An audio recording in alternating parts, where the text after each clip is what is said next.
Hi, I'm Chris Thomas, Director of Artist Relations at Martin Guitar. Here to explain Martin's new vintage tone system, also known as VTS, are a couple of experts from the custom shop. I'm Fred Green, Chief Product Officer from Martin Guitar. And I'm Jeff Allen, General Manager of the Custom Shop. I think the primary thing that brought about vintage tone system for us was we wanted to talk about, or we were always talking about, how can we make a new guitar sound like an old guitar? We've got a museum full of fantastic old instruments, and it's always a treat when we get to go in and play. Absolutely. And you're always amazed at how great these guitars sound. They're just so incredible. And there's a sound that comes from them that you just seems a bit elusive when you're dealing with new guitars. Sometimes a new guitar can sound a little dark or mushy. It takes a while for those to break in. Right, exactly. So we were trying to figure out what is it about these old guitars that sounds so fantastic. We spend a lot of time working on different construction techniques on instruments, and there's only so much you can do physically with a guitar in terms of bracing of neck shapes or body woods that you're using. So we figured there's got to be something a little bit different. So I think what started was we had some old tops that we had removed from old guitars. And I charged you with, find me a way to make some of these new guitars sound like those old guitars. Yeah, and we'll say here, disclaimer, destroyed old guitars first. We did not destroy an old guitar. Thank you. They're a little pricey. Yes. They're a little pricey. So we took the old guitar, we took the top, and we started looking at those tops under the microscope to see what was different. Because let's face it, everyone agrees, most everyone, that those old guitars sound fantastic. That's the sound that we are looking for. And if we could get that in a new guitar, or at least sooner than 50 years, that would be fantastic. Yeah, I'd like my guitar to sound good now. I'm buying it now. I really don't want to wait 50 years. My kids will really enjoy the way the new guitar sounds, but I probably won't be enjoying it quite as much. So if you could get that to me today, I'd be happy. So I think last year we started talking about torrefaction, and Tim Teal brought up the idea of torrefaction to us, and he got some sample pieces in. We actually did a guitar last year, a custom shop model last year, with some pretty basic torrefaction done to it. And it was very successful. I mean, the sound of that guitar was surprising. The clarity, the highs, the warmth right out of the box was fantastic. It did sound a lot different. We knew we had something. Right, you knew something was working there. Definitely. So that was a good part, but it was dark. It was. It was really dark. The color of the wood just didn't look natural like this. Exactly. So we're trying to figure, can we make it a little bit lighter in color? And you guys started experimenting with the torrefaction process with some of our vendors. So could you tell me a little bit about how that experimentation went along and how you got to where we are today? Okay, so we first wanted to make sure that we kept the color somewhere close. So that was the first thing. We thought, if we can use torrefaction, the historical torrefaction process at all, and keep the color of the wood somewhat natural, we thought we had a winner. But that was the trick, because as soon as you torrefy wood, it's under a lot of heat, a lot of pressure. There's a vacuum in the oven so that the wood won't catch on fire. Right. Basically, it's hot enough that the wood would burn. So they remove all the oxygen out of the kiln. It's superheated for a while. And then this wood, all of the water, all the moisture, some of the chemical properties of the wood starts to break down just like it would do if it was an old guitar top. Right. Naturally, over time, that will happen anyway. Right, but some of the old guitars, you could tell when we had the tops off some of the old guitars, how dry some of that wood looked and how it just looked different on the inside. Now, I know you guys used microscopes and other things to really look at the cell structure of those old tops and try to hone in on a new process, because there's other people who are doing torrefaction out there in the world, and I want to make really clear what we're doing is not what everyone else is doing. Correct. It's sort of our own thing that we've worked with somebody to do it kind of the Martin way to get the sound we want to get. Yes, we found a manufacturer locally that basically has been doing torrefied wood for a long time. Right. And we approached them and said, we have this project, and we want this project to go somewhere they're maybe not comfortable going, which is to change that process. So working with this manufacturer, they were very hesitant to change a process that they have basically been doing for decades, and to try to use it on a guitar, and not only a guitar, to try to change that so that we're chasing tone. Right. Something they knew nothing about. Because they were doing torrefaction for a totally different reason. Outdoor lumber. All right, because it was hydrophobic. It's what they call hydrophobic, when it basically repels water. Yes. And that water is part of the natural makeup of the wood, and as you remove it, how you remove it is very critical for how this top is going to remain stable or unstable over time. If someone exposes a guitar to a lot of water, right, you'll notice the top will start to deform. Right. And that's because the cell structure continues to move. If this is a cell wall, as water comes in, the cell will stretch to take on more water. As it dries, it shrinks. And any rapid gain or loss of moisture will cause the wood to split sometimes. And that's why you see outdoor decking, those things, they split. Okay. Hydrophobic means that water will not affect the cell wall the same way.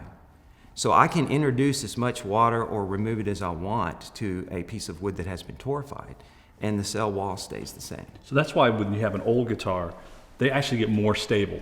I mean, once they've aged and sort of gotten to a point, they really don't move around a whole lot, right? Right. And then that's part of the sound that's coming from is that stability. You're kind of hearing that come through from a tonal property. So after this process that you've come up with, does it make the wood more difficult to work with or easier to work with? Well, the answer is a little bit of both. So the wood does act more like an old guitar top. So if you were to take an old piece of wood and start working with it, naturally it's drier, right, and a little more brittle. Okay. Some of that is what adds to the great tone. As it's dry, it's more brittle. But it also stabilizes the wood. So torrefaction stabilizes wood in such a way that the moisture does not affect it like it would if it was a new piece of wood. When you cut a tree down and you dry it under conventional kiln methods, the wood still has a lot of water in it, and the cell structure is still very pliable. I got you. The torrefaction process and Martin's new VTS process, it actually allows the cell structure to have very minimal flexibility. So instead of drying it completely like torrefied does, which is 100% dry basically, it leaves about 20% of what a torrefied process would do. So, okay. So yes, the cell structure is very dry, it's very brittle, but it isn't as brittle as torrefied wood, the conventional method of torrefaction. Right. So that leaves a top that is easy to work with from the sense that the wood is very stable. Now, the dimensions won't move. As you cut the wood, it stays the dimension that it should be. As you glue up tight-fitting parts, they all fit well together. Pretty well. Right. Now, let me ask you, because we try to get to a really specific, not specific, but a roundabout time frame, an era, because you can torrefy wood where you can make it essentially a really old piece of wood. Yes, so when we did the first pieces last year, the torrefied pieces that were done under the conventional torrefaction process, under the microscope, those pieces of wood very closely mimicked the cell structure of a 200-year-old piece of wood. That's an old guitar. We're only 181 years old, Jeff. Correct. So as we looked at looked at those tops and compared them to the piece of torrefied wood, same species of wood, Adirondack spruce, you could see the similarities were there. So we knew we were on to something. Okay. So the next step was to go to the vendor and the supplier and say, can we work with you guys to develop our own process that allows us to target an era? Now, we loosely can do a decade, certain decades, but let's say we want to do a 1930 era's authentic. 1930 OM45 Deluxe, right here. So we said, how can we take the torrefaction process and very closely mimic this wood? That's pretty cool. I mean, this is the sound I'm looking for. Absolutely. When I go out and buy a guitar, now, we bought the original version of the OM 45 at the Guernsey auction for $300,000. That's a little out of most people's price range, I think, for an old guitar. It's a house. So if we can make you a new guitar that sounds as good as the old guitar, then we've got something.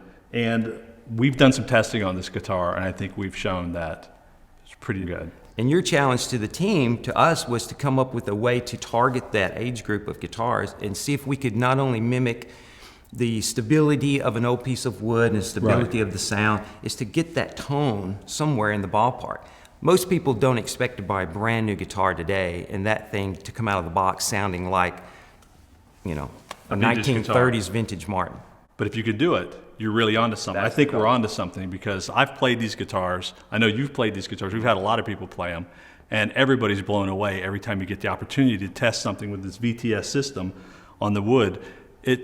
it does sound, it has that dry, woody sound that you get from a vintage guitar that you just, Yes. it's so elusive, and it's really hard to explain until you experience it in person, because you feel it against your body in a certain way that you just, new guitars sometimes can sound a little bit like they have a wet blanket over them. The wood's tight, the wood structure's tight, the glue joints are tight, and over time, over decades of aging naturally, the guitar will dry out. The wood will dry, and it does it in a natural way. Right. And the new Martin VTS process just allows that to happen a lot faster. So this sort of feels like an old Martin guitar that nobody's really played. Like if you had a guitar Yes. that was in a case for the last 80 years, and you pulled it out and you went,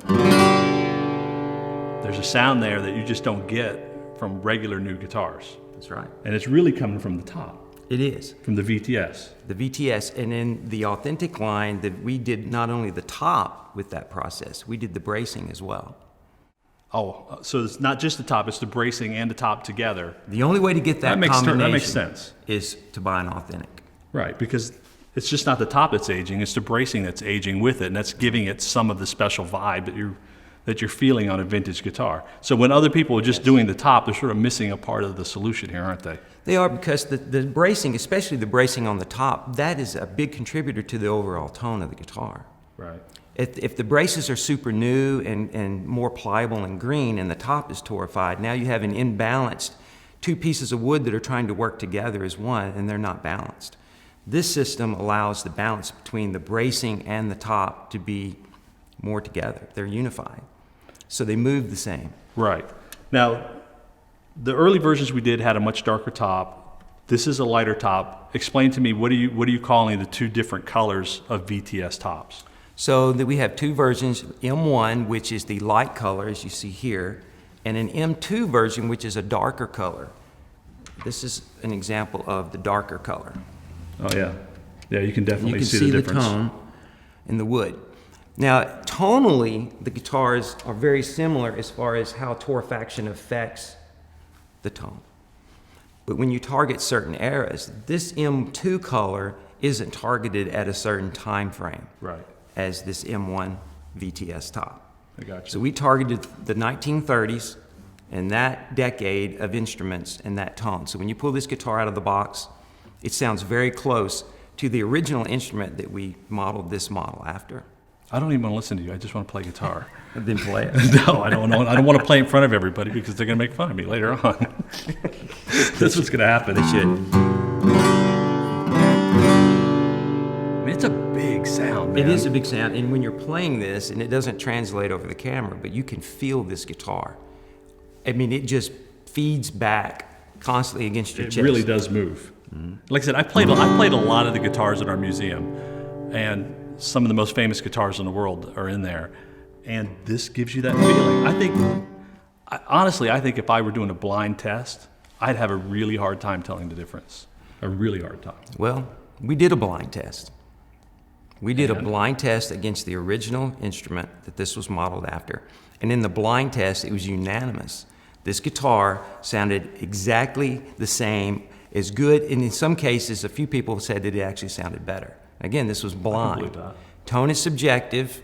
We all know that. But I think that the real goal was to have a guitar that was closer to an old-sounding instrument right out of the box. And the VTS And we have system allows you to do that. Absolutely. It's We've just a lot accomplished closer it. than we've ever been before.